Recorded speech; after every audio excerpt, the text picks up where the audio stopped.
বিশ্ব পৰিৱেশ দিৱস হিচাপে পালন কৰা হয়। আমি সকলোৱে জানো গছ আমাৰ পৰা সৰু, গছে আমাক অক্সিজেন দিয়ে। গছ-গছনিয়ে আমাৰ পৃথিৱীখন ভাৰসাম্য ৰক্ষা কৰে। মই গছ, মই কাকো অপকাৰ নকৰোঁ, মোক কাটি নেপেলাব, আমাক জীয়াই থাকিবলৈ দিয়ক, পৃথিৱীখন সেউজীয়া কৰি ৰাখক। এই উদ্দেশ্যে আমি আপোনালোকলৈ আগবঢ়াইছোঁ এখন নাটক মই গছ। অভিনয় আছে দেৱজিৎ পকলিয়াল, তন্ময়ী চেতিয়া, বাৰতী চেতিয়া, ৰাখী গড়, ৰৌজী চেতিয়া, ছায়ামণি চেতিয়া আৰু ধৰিত্ৰী গগৈ। এয়া আপোনালোকলৈ আগবঢ়াইছোঁ মই গছ, মই গছ।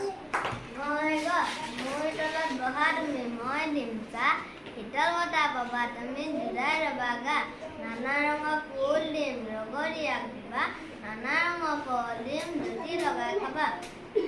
বাৰিষা বতৰ পালেহি, শুকান খৰি কমি আহিছে, বৰষুণ পৰিলে খৰি শুকুৱাবলৈ অসুবিধা হ'ব, সোনকালে খৰি যোগাৰ কৰাহে উচিত।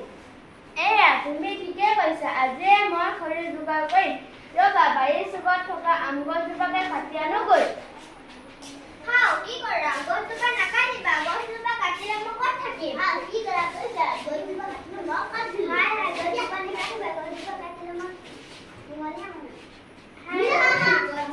নাকাটিবা, আমি কঁঠালৰে গোটা ডালখন ছিঙি যাব। নাকাটিবা, গছজোপাত আমাৰ বাঁহ আছে, বাঁহত কণী আছে, আমি নহ'লে ৰাতিপুৱা পুৱা গীত কেনেকৈ শুনিবা? তোমালোকৰ কথাবোৰে নুশুনিলে বেজায়, আজিৰ পৰা গছ ৰুম হাজাৰ হাজাৰ।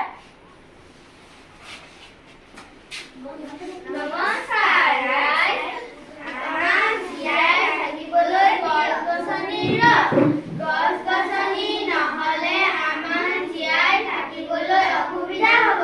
পৃথিৱীখন